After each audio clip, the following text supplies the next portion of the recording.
네, 타제어 수익버스 오늘처럼 어려운 시장에서도 수익 목적지까지 안전하게 모셔드리겠습니다. 오늘도 베스트 드라이버 김준호 기사님과 함께 하시죠. 기사님 네, 안녕하세요. 반갑습니다. 네, 반갑습니다. 오늘의 시장 참 대응하기가 어려운데 우리 승객분들이 궁금해하시는 버스가 있어서 그거부터 점검을 하고 갈게요.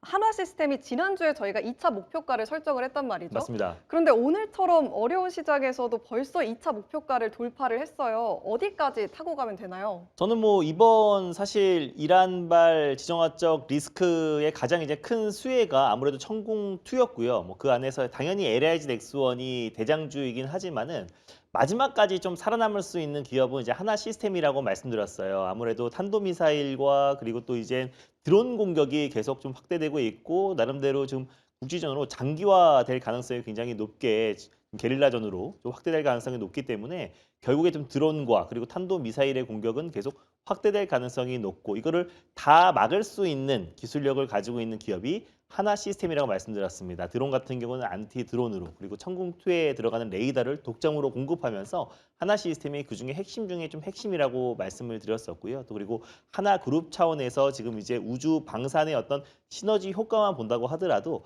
하나 시스템의 역할은 더 커질 수밖에 없다라고 보고 있고 그 안에 조선주들도 오늘 장 초반에 좀 강세 흐름이 나와줬는데 결국 또 이제 미국 또 필리 조선소에서 결국 이제 마스카 프로젝트의 핵심 거점으로서 결국 이제 하나 시스템의 역할이 더 커질 수밖에 없다라고 말씀드렸는데 결국 이제 오늘 같은 시장에서도 한 2%밖에 안 되지만 결국 시장 대비 굉장히 견고한 사실 전 섹터 전업종이 다 빠지고 있는 시장에서 나름대로 좀 견고한 모습을 좀 보여주고 있다라 보시면 될 것 같고 결국 이거는 지정학적 리스크가 완화가 된다고 하더라도 하나 시스템의 역할이 훨씬 더 커질 수밖에 없다라고 좀 보고 있고요. 그래서 올해 하나 시스템의 어떤 매출 성장세가 가파르게 진행될 가능성이 높기 때문에 저는 목표가를 조금 더 상향해 볼 필요가 있지 않을까라고 좀 보고 있습니다. 그래서 지난번에 2차 목표가로 지금 15만 700원을 말씀을 드렸었는데 다시 한번 3차 목표가로 17만 8천 원 한번 상향해 보도록 하겠고요. 익절가는 제가 1차 목표가로 제시해드렸던 13만 7천 원을 말씀드릴 텐데 결국 지금 아랍에미리트에서 천궁2 관련된 추가 긴급 요청이 이어졌고 그리고 빠르면 이번 주에도 추가적으로 인도될 가능성이 높기 때문에 다시 한번 천궁2 관련된 핵심 수혜 기업들은 그래도 관심을 가질 필요가 있지 않을까 보고 있습니다.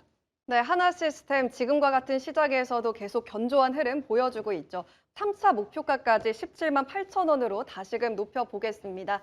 자, 오늘 같은 시장에서는 그럼 어떤 버스를 타야 될지 새로운 버스 타러 출발을 해볼게요. 이번에는 좀 흔들리니까 안정적인 노선으로 역시 가봐야 되겠죠. 역시나 이럴 때일수록 우리가 또 안정적인 버스를 탑승을 해야 되는 거고요. 그래서 이제 저의 시그니처에 가까운 빨간 버스를 첫 번째 버스로 타보도록 하겠습니다. 네, 이제는 기사님의 시그니처가 됐습니다. 빨간 노선으로 출발을 해보고요. 그렇다면 어떤 마을들을 좀 들러볼까요? 아무래도 지금 유가가 폭등을 하고 있고요. 그래서 네. 전쟁 관련된 수혜 기업들 빼고는 사실상 모든 종목들이 다 빠지고 있는 시장이라서 전쟁 수혜 마을로 한번 떠나보도록 하겠습니다. 첫 번째는 해운, 그리고 유가, 그리고 비료 마을을 지나서요. 오늘은 에너지 마을로 떠나보도록 하겠습니다. 네, 유가 급등 속에서 강세를 보이는 마을들 들러볼 건데, 그럼 이런 마을들은 저희가 좀 전쟁 이슈 속에서 잠깐 들리면 되는 마을로 생각하면 되나요? 사실 잠깐 들리는 마을은 유가 그리고 이제 해운 관련된 네. 마을이 가장 잠깐 테마성으로 움직인다고 음. 보시면 될 것 같고요. 제가 오늘 소개해드리는 에너지 마을은 전쟁이 끝나도 좀 수혜를 받을 수 있는 마치 하나 시스템처럼 마지막까지 살아남을 수 있는 핵심 섹터가 에너지 마을이 아닌가라는 관점에서 오늘 탑픽으로 한번 선정해봤습니다. 네, 에너지 마을로 출발해 보겠습니다. 마지막까지 살아남을 버스 몇 번 버스일까요? 네, 오늘 첫 번째로 출발해볼 버스 번호는요. 475150 SK이터닉스로 출발해 보도록 하겠습니다. 네, 이번에 탑승할 버스 SK 이터닉스고요. 그리고 버스 번호는 역시 마찬가지로 이번 버스 번호 475-150 버스입니다. 네, 우리 승객분들 상황부터 확인을 해볼게요. 오늘 시장 많이 탑승하기는 참 어려운데 역시 맞습니다. 비어 있습니다. 뭐 오늘 탑승을 안 하시더라도 우리가 이제 태양광 그리고 신재생 에너지 쪽은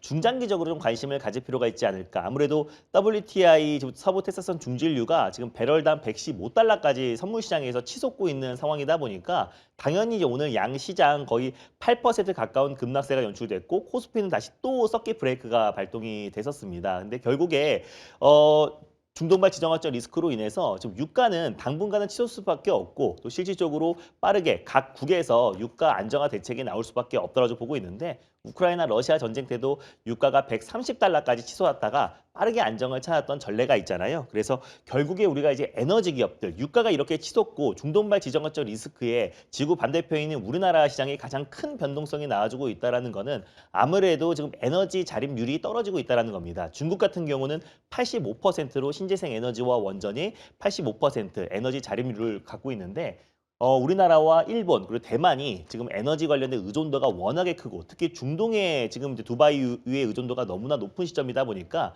중동발 지정학적 리스크와 호르무즈 해협의 어떤 봉쇄에 있어서 가장 큰 타격을 받는 국가가 우리나라, 일본, 대만이다라고 보시면 될 것 같습니다. 거기에다가 지금 데이터 센터, 지금 이제 중동에 있는 아마존의 데이터 센터 같은 경우도 지금 이제 피격을 받으면서 지금 계속해서 지금 이제 데이터 센터가 직접적인 타격을 받은 상태인데 결국 이제 데이터 센터의 어떤 타격과 그리고 향후에 또 지금 우주 태양광에 대한 관심이 더 높아질 수밖에 없는 시점이다라고 보시면 될 것 같은데 실제로 지금 이제 중동 상태에 우리의 어떤 이 경제가 취약점이 확실하게 드러났고 이재명 대통령도 옷을 이제 바꿔 입을 때가 됐다. 그래서 중동발 사태로 경제의 취약점이 드러난 만큼 이젠 새롭게 근본적인 보완책을 해결해서 체질 개선에 나설 때다라고 직접적으로 언급을 했습니다. 그래서 우리가 너무 지금 이제 중동의 어떤 이제 원유 또 수입에 의존하기보다는 신재생 에너지 쪽에 집중할 필요가 있다고 보고 있고 정부 정책도 앞으로 이제 태양광이라든지 풍력 또 ESS 관련된 신재생 에너지에 더욱더 확대될 가능성이 높다라고 보고 있습니다. 거기에다가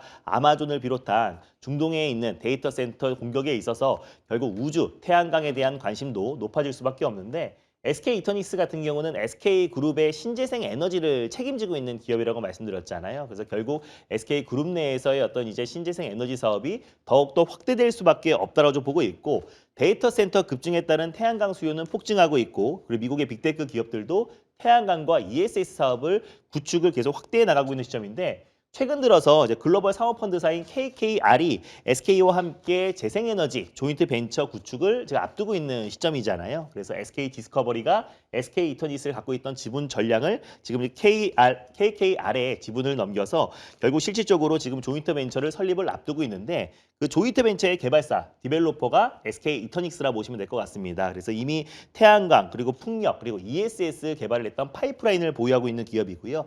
SK 이노베이션 같은 경우는 전력을 생산하고 그리고 SK 에코플랜트는 EPC 시공 그래서 SK 이터닉스가 프로젝트를 개발하면서 SK가 자체적인 신재생 에너지 조인트 벤처 설립을 앞두고 있는 시점이다 보니까 저는 SK 이터닉스의 역할이 훨씬 더 커질 수밖에 없다라고 좀 보고 있고요. 결국 이제 우리가 원유 의존도를 좀 줄이면서 신재생 에너지로 본격적으로 확대해 나간다고 했을 때 태양광, 풍력, ESS 사업을 다 영위하고 있는 SK 이터니스는 마지막까지 좀 살아남을 가능성이 좀 높다라고 좀 보고 있어서 원유 급등의 이제 반사 수혜로 신재생 에너지 대표 기업인 SK 이터니스를 탑픽점으로 선정해 봤습니다. 네, SK 이터닉스 마지막까지 살아남을 수 있다는 관점 속에서 우리 승객분들도 뒤늦게 버스에 탑승을 많이 해주셨더라고요.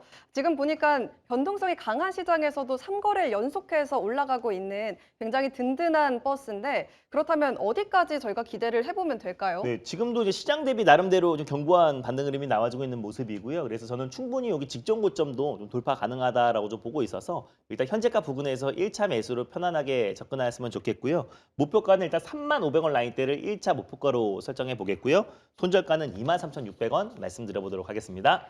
네, 계속해서 전고점 돌파까지 기대가 되는 상황에서 목표가와 손절 라인 참고해 주시면 되겠습니다.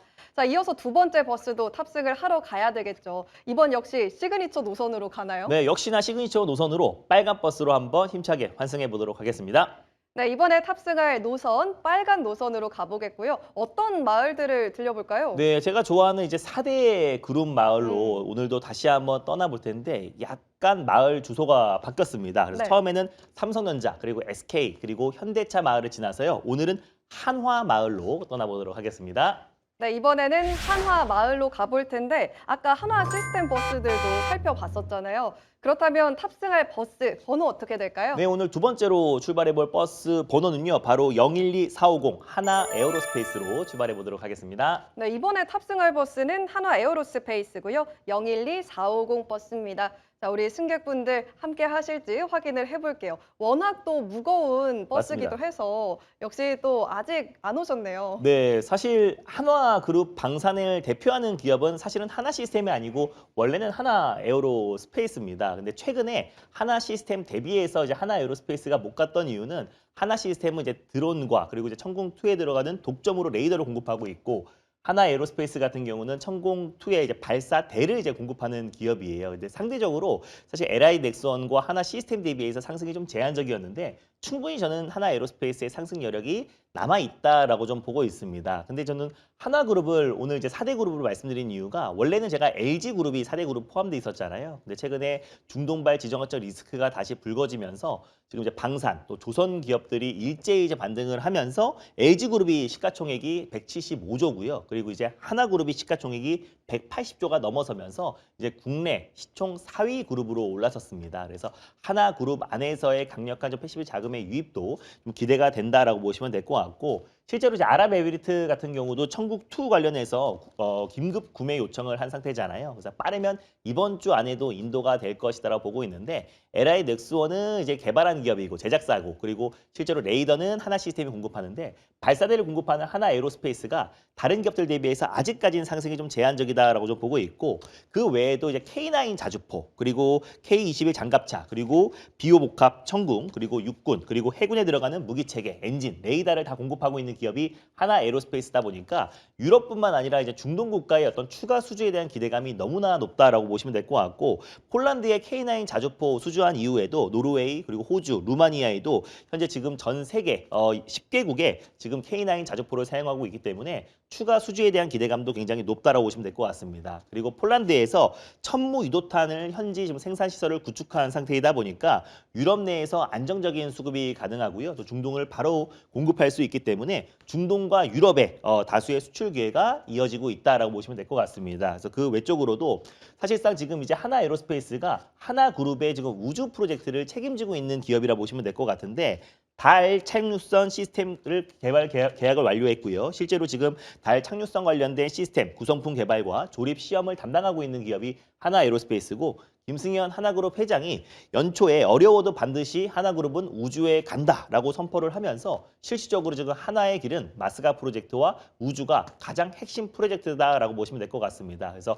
우주 방산에 있어서 국내에서 가장 대표하는 기업이 하나 에어로스페이스인데 아직까지 좀 상승폭이 좀 제한적이다라는 관점에서 오늘 탑픽 종목 선정해봤습니다.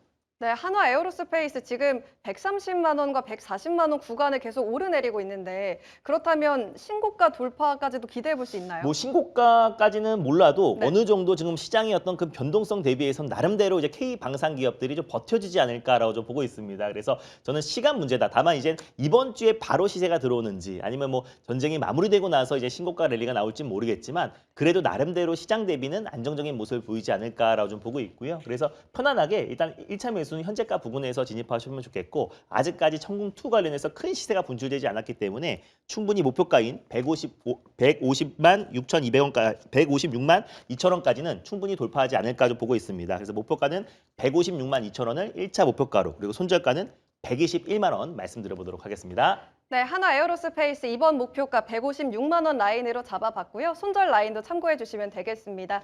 지금과 같은 시장에서 더 많은 조언들 필요해 보이는데 어디 가서 우리 기사님과 이야기 나눌 수 있나요? 네, 일단 오늘도 장 끝나고 오후 4시에 엠뱅골드 사이트와 너튜브를 통해서 시장 전략을 좀 자세하게 말씀드릴 건데 일단 지금 같은 시장에서는 WTI 서부 텍사스산 중진류가 어디까지 치솟을지를 좀 지켜봐야 되는 부분이고요. 근데 결국에 무조건 시장이 안정을 찾았을 때 올라갈 수밖에 없는 종목에 우리가 집중을 해야 되는 시기가 아닌가라고 좀 보고 있습니다. 그래서 무조건 올라갈 수밖에 없는 딱 탑3, 딱 세 종목을 오늘 장 끝나고 오후 4시에 말씀드릴 거니까 저와 함께 계속해서 모아가실 분들, 핵심 종목을 모아가실 분들은 오늘 장 끝나고 오후 4시에 많은 참여 부탁드리겠습니다. 네, 정말 지금 계좌에 다시 들어가 보기가 무서운 현재 시점인데요. 시장이 안정되고 나면 무조건 올라갈 만한 버스와 종목들 어디에 있는지 우리 기사님과 얻어가시면 되겠습니다. 기사님 오늘 감사합니다. 네, 감사합니다.